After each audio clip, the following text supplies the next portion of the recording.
ત્યારે આજ મામલાને વધુ સરસ રીતે સમજવા માટે અમે કેટલાક અલગ-અલગ વિગતો પણ આપના સુધી સમજાવીએ કે વ્યાજખોર સામે ગુજસી ટોક હેઠળ જે કાર્યવાહી કચ્છમાંથી થઈ છે અને ઓવરઓલ કિસ્સાઓ જે છે તેને લઈને શું વિગતો સામે આવી રહી છે। આપ જુઓ, લેડી ડોન રિયા અને તેના ભાઈ બહેન દ્વારા સતત કાયદાનું ઉલ્લંઘન કરાતું હતું એટલે વ્યાજખોર સામે ગુજસી ટોક હેઠળ કાર્યવાહી કરવામાં આવી છે। સગા બે ભાઈ બહેન અને લેડી ડોન રિયા એટલે કે ત્રણેય સગા ભાઈ બહેન કે જે કાયદાનું ઉલ્લંઘન કરતા હતા અને લોકોને આ પ્રકારે પરેશાન કરતા હતા। વ્યાજખોરી મામલે પ્રથમ જ વાર ગુજરાતમાં ગુજસી ટોક હેઠળ કાર્યવાહી કરાઈ છે। કચ્છથી આ કિસ્સો સામે આવ્યો છે કે જ્યાં ત્રણ સગા ભાઈ બહેનની સામે વ્યાજખોરી મામલે આ પ્રકારનો કેસ દાખલ કરવામાં આવ્યો હોય અને આવું પ્રથમ વખત થયું છે કે જ્યારે ગુજસી ટોક હેઠળ કાર્યવાહી કરવામાં આવી હોય અને કચ્છમાં આ પ્રકારનો બનાવ બન્યો। પ્રથમ જ વાર મહિલાઓ ઉપર પણ ગુજસી ટોક લાગુ કરાયો હોય એવો પણ આ પહેલો કિસ્સો છે। પ્રથમ જ વાર મહિલાઓ પર ગુજસી ટોક નો જે એક્ટ છે તે લાગુ કરવામાં આવ્યો હોય તે હેઠળ હવે કાર્યવાહી શરૂ કરવામાં આવી હોય તેવો પણ રાજ્યનો આ પ્રથમ કિસ્સો સામે આવ્યો છે અને પ્રથમ જ વખત એક જ પરિવારના ત્રણ લોકો આ ગુના હેઠળ જેલ હવાલે ગયા છે।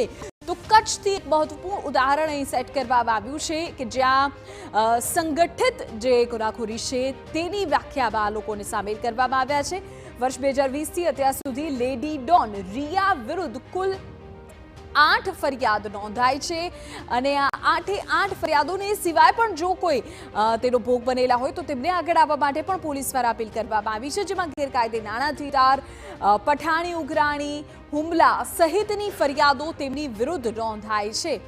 અલગ અલગ કેસમાં તેમની વિરુદ્ધ અગાઉ પણ કાર્યવાહી થતી હતી। પાસા સહિતની કાર્યવાહી તેમની ઉપર પહેલા પણ થઈ ચૂકી છે। આરતી અને તેજસ વિરુદ્ધ વ્યાજખોરી, ઉઘરાણી અને મારામારીના 4 ગુના નોંધાયેલા છે કે જે લેડી ડોન રિયાના સગા ભાઈ અને બહેન છે તેમની સામે પણ 4 ગુના નોંધાયેલા છે। રિયાની સામે 8 ગુના નોંધાયેલા છે।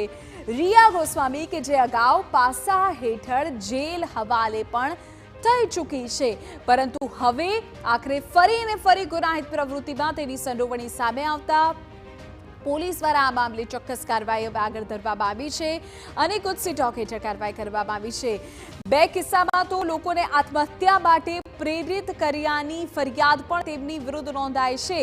તો આ મહત્વપૂર્ણ જાણકારી સામે આવી રહી છે કે જે 8 કેસ તેમની સામે નોંધાયા છે એમાં 2 કિસ્સા તો એવા છે કે જ્યાં આત્મહત્યા માટે દુષ્પ્રેરણાની ફરિયાદ તેમની સામે નોંધવામાં આવી હોય।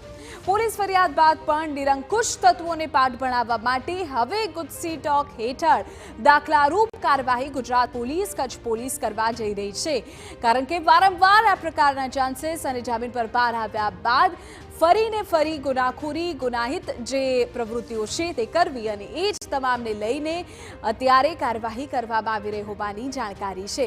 જો કે આ તમામની વચ્ચે અન્ય કેટલાક સમાચારો પર પણ નજર કરવી છે, પણ એ પહેલા રોકાઈ જઈએ।